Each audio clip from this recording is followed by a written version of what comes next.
Moi, je crois qu'on a saisi l'enjeu de cette question-là. Donc,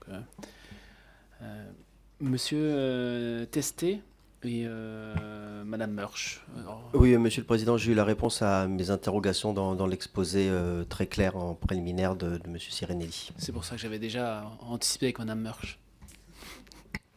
Oui, bonjour, merci.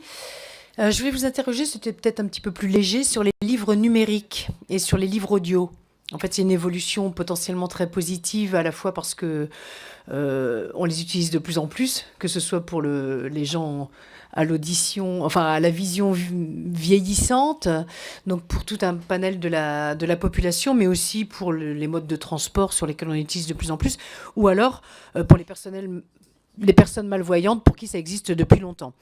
C'est une révolution considérable pour l'accès ou le maintien à la culture. Et c'est bon de ne pas couper avec sa société quand on a la vue qui baisse. Bon. Comment envisagez-vous ces évolutions d'un point de vue juridique, à la fois pour les auteurs, mais également pour les consommateurs? Parce que certains consommateurs hésitent, par exemple, à acheter ce type de livre numérique, car ils ont peur d'être plus contraints dans leurs achats qu'un livre normal. Comment faire lorsqu'on perd le fichier? Peut-on le télécharger? Peut-on faire des copies privées, prêter à ses proches? Comment revendre ces produits? Bref, comment ces nouvelles technologies transforment-elles les droits d'auteur et quels sont les freins à leur développement? Voilà, merci. Alors, la question du livre numérique et du livre audio a plusieurs points d'impact. Sur la version purement droit d'auteur, je crois que ça a déjà été traité dans deux aspects. Les exceptions au profit des personnes handicapées existent déjà dans le Code de la propriété intellectuelle. Et un traité international sous l'égide de l'OMPI a été adopté à Marrakech. L'un des textes européens en préparation vise à transposer ces accords de Marrakech en droit européen et puis ensuite en droit français. Donc cette question-là est déjà traitée, même si peut-être qu'ici ou là, les personnes malentendantes, par exemple, peuvent faire valoir le fait que la solution aurait pu être meilleure, mais on a déjà des textes. Le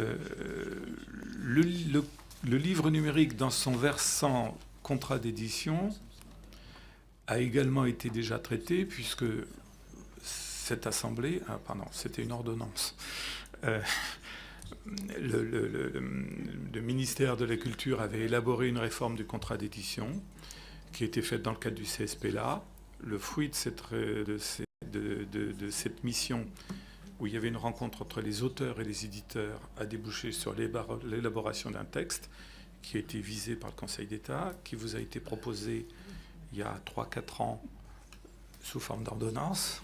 Et je pense que le texte a dû revenir a posteriori ici. Donc cette question-là est aussi réglée.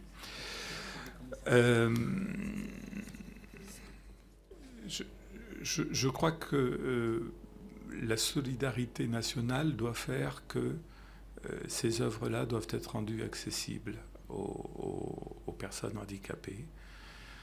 Alors bien sûr, ensuite les auteurs vous disent parfois de façon un peu égoïste, mais pourquoi la solidarité nationale, ce serait que nous? Et pourquoi ce ne serait pas le budget du ministère de la Santé, ou etc., etc.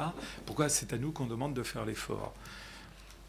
C'est peut-être une observation un peu égoïste, mais de toute façon, elle est dépassée aujourd'hui, puisque par hypothèse, l'exception existe.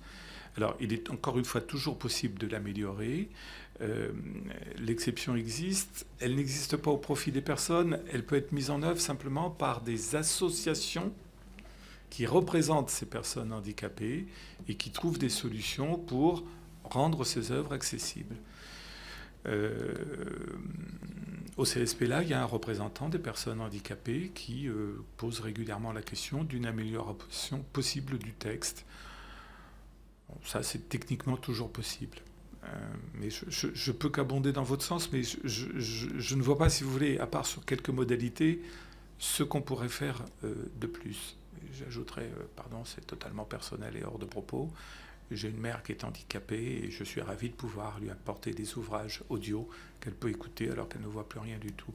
Donc je suis totalement derrière votre idée d'améliorer le sort de ces personnes, mais je crois qu'on a déjà l'arsenal juridique. Bien, chers collègues,